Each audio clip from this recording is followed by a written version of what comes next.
Hello mga ka-Lashroom! For today's video ay meron na naman tayong another video. Itong ating client ay every month nga siya kung magpagawa dito sa Lashroom sa atin, and every time na pupunta siya, ako ang gumagawa sa kanya. Meron pa nga siya ditong old extension and nag-removal muna ako dito at hindi ko na nga muna siya na-videohan kasi nga lobat yung ating cellphone. Kaya sabi ko sana after ng removal ay ma-full charge na yung phone ko para makapag-video tayo. So ayun, na-full charge ko naman siya kaya nakapag-video tayo. Bakit yung pag-charge ko, yung sinishare ko sa inyo dito? Anyway, gagamit tayo dito ng Perfect Primer ng Jeline. Perfect talaga tong gamitin bago tayo maglagay ng eyelash extension. Yun nga lang, hindi ko na-videohan yung paano akong maglagay ng lash primer dito. Ewan ko ba, siguro kailangan natin magpalit ng 17 Pro Max, ganon, charis.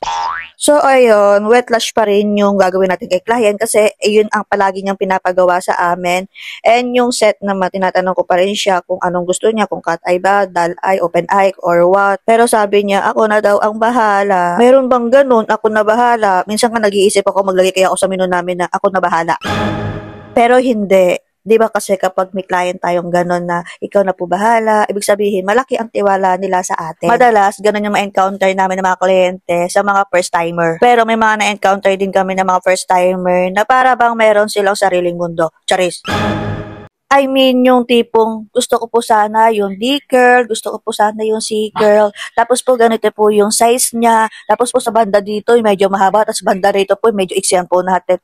Yung mga gano'n, di ba? Nakaka-encounter, di ba, yung mga ganong kliyente? Pero pag gano'n talaga, ay natutuwa din naman ako kasi parang sinusubukan niya ako. Sinusubukan niya yung kakayahan ko. Ang dami ko na naman chika sa inyo, pero hindi ko pa sinishare sa inyo kung paano gawin ng wet lash. Kahit marami na akong eyelash tutorial ng wet lash, pero ito pa rin ako, nag-share pa rin ako sa inyo paano siya gawin. Mabuti hindi kayo nag-asawang panoorin or may nag-asawa na. Mag-comment lang yung mga nag-asawa na. Yung mga nag-asawa na dyan, wala akong pakialam sa inyo. So, ayun nga, ang gamit ko dito na lash glue ay yung sa Jeline. Syempre, yung extreme glue nila, na bida-bida palagi, kasi nga maganda. Kasi diba, kapag maganda, palaging ginagamit. Hindi tinatago. Kaya itong mga ginagamit natin na ito ay malapit nang maubos.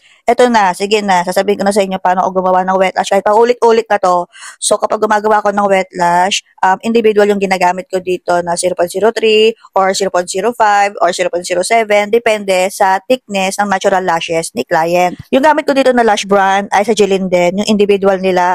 At yung thickness na ginamit ko dito ay 0.05. And kumukuha lang ako dito ng 3 to 5 strand. Ayan. Hindi ko siya binibilang, ini-estimate ko lang siya kasi pag binilang ko yan, baka abutin kami ng 10 oras ng gabi. Kung baga, tinatansya ko lang yung pagkuha natin. And then, nilalagay ko lang siya ng paganyan and hindi ko siya winawide. Kung baga, naka-close pan lang sila. Yung tipong hindi sila pwedeng maghiwalay. Yung hanggang dulo magkasama sila. And finally, after 2 hours, ay tapos na tayo sa ating kliyente. So, ito na yung outcome ng ating gawa na wet lash. Ang set na to ay natural lang. Kaya sa mga gustong magpagawa ng ganitong set at ganitong kaganda, message lang kayo sa aming Facebook page. Mga ka-Lashroom, may mga nag-i-inquire pa rin sa akin. May mga nag-request na magpa-online webinar daw muna tayo bago ako manganak at magpa-training face-to-face tayo. So, yun. Sige, pagbibigyan ko kayo, mabilisan lang to. October 15, ang ating online webinar, ang unang 20 participant ng online webinar ay bibigyan ko ng libreng lash glue. Okay? Unang 20 participant. Sa mga gusto, mag-message lang po sa ating Facebook page. Mabilisan lang po ito. Topic natin doon ay all about classic and volume. And kung paano gumawa ng lashes, paano yung attachment, layering, and etc. Plus, bibigyan ko rin kayo ng libreng topic kung paano gumawa ng wet lash at wispy. So, ayan, mabilis lang po ito. Sa mga magtatanong kung may certificate daw po ako bibigay. Yes po, meron po tayong certificate na ibibigay.